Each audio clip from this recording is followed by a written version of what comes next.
நான் இருந்தால் முதலமைச்சர், நான் இல்லை என்றால் எதிர்கட்சியாக செயல்படுவோம் என்று சொன்னார். அப்போ சரி சரி இதுவும் வேண்டாமா கேட்டேன். அண்ணா திமுக தொடங்கப்பட்டதனுடைய நோக்கம் என்ன? திமுக அழிக்கப்பட வேண்டும், ஒழிக்கப்பட வேண்டும், தீய சக்தி. அதனால் இந்த இருபத்தி டிவிகே தமிழக வெற்றி கழகத்துடைய நோக்கம் என்ன? திமுக ஒரு தீய சக்தி. நம்ம இரண்டு பேருடைய நோக்கமும் அண்ணா திமுகவும் தமிழக வெற்றி கழகம் நோக்கமும் திமுக அழிக்கப்பட வேண்டும்.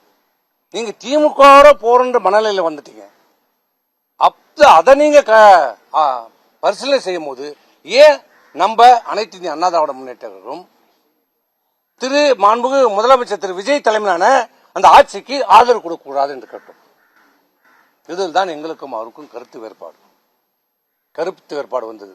அவர் எந்த எதுக்கும் ஒத்துக்கொள்ளவில்லை என்றதால் தான் நாங்கள் வந்துவிட்டோம். இதுதான் நடந்த உண்மை. இதுதான் நடந்த உண்மை. இதுல எந்த விதமான ஒளிவு மறைவே கிடையாது. எங்க மனசுலகத்தை உண்மையை இன்னைக்கு எல்லாத்தையும் சொல்லிட்டோம். எந்த காலத்திலையும் இன்னைக்கு சொல்கிறார், நான் கையெழுத்து போட்டு தானே இவர்கள் எம்எல்ஏ ஆனார்கள். ஏப்பம் உண்மைதான். பொதுச் செயலாளர் கையெழுத்து போட்டுதான் ஆகணும். அந்த பொதுச் செயலாளர் உருவாக்குறது யாரு? இந்த தொண்டர்கள். இவரா சுயமா வந்துட்டாரா பொதுச் செயலாளரா? யார் உருவாக்குறது? இந்த உலகத்துக்கே தெரியும், இந்த ஊருக்கே தெரியும், இந்த தமிழ்நாட்டில் இருக்கிற அனைத்து தொண்டர்களுக்கும் தெரியும், மக்களுக்கு தெரியும் யார் உருவாக்குனது.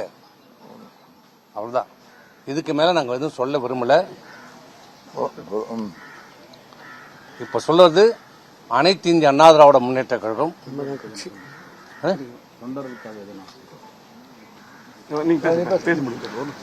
அனைத்து இந்திய அண்ணா திராவிட முன்னேற்ற கழகம் எங்களுடைய தலைமையிலான அனைத்து இந்திய அண்ணா தலைமையிலான நாங்கள் இன்றைக்கு சட்டமன்றத்தில் பெரும்பான்மை உறுப்பினர் இன்றைக்கு ஆதரித்து வாக்களித்திருக்கிறோம். ஒரே நோக்கம், ஒரே எண்ணம். என்ன காரணம் என்றால் எங்களுடைய நோக்கமும் ஆளும் டிவிகேவுடைய நோக்கம் ஒண்ணுதான். திமுக அப்புறப்படுத்த வேண்டும், திமுக அகற்றப்பட வேண்டும். இதே ஒரே நோக்கம், ஒரே காரணத்திற்காக தான் இன்னைக்கு அனைத்து இந்திய அண்ணா திராவிட முன்னேற்ற கழகம் டிவிகே இந்த ஆட்சிக்கு ஆதரவு அளித்திருக்கிறோம். இதுதான் ஒவ்வொரு அடிமட்ட தொண்டனுடைய உயிர் நாடி. அவன் ரத்த நரம்பு எல்லாம் திமுக எதிர்ப்பிலே வாழ்ந்தது. அதுதான் எங்களுக்கு. இதை தவிர்த்து வேற எந்த நோக்கமும் இல்லை, வேற எந்த இதுவும் கிடையாது. ஆகவே இன்றைக்கு தவறான செய்திகளை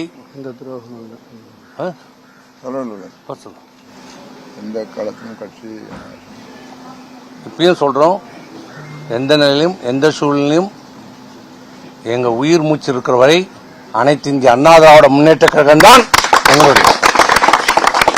இதில் எந்த விதமான காம்ப்ரமைஸ்க்கு எங்களுக்கு இடம் கிடையாது.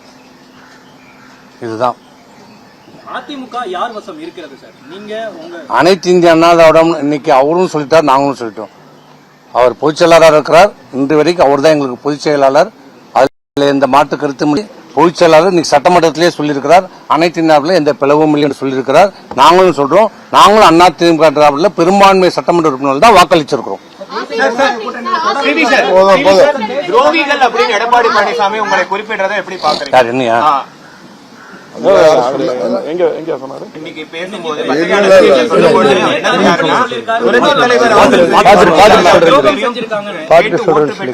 இப்போ கட்சிக்கு எதிராக செயல்படுறது துரோகத்தின் விளைபாடு அப்படின்னு. இல்ல இது துரோகம்னா இதை ஒரு துரோகம் சொல்றாருன்னா திமுக போனோம்னு சொன்னாரு. அப்புறம் அதுக்கு நீங்களே பதில் சொல்லிக்கீங்க.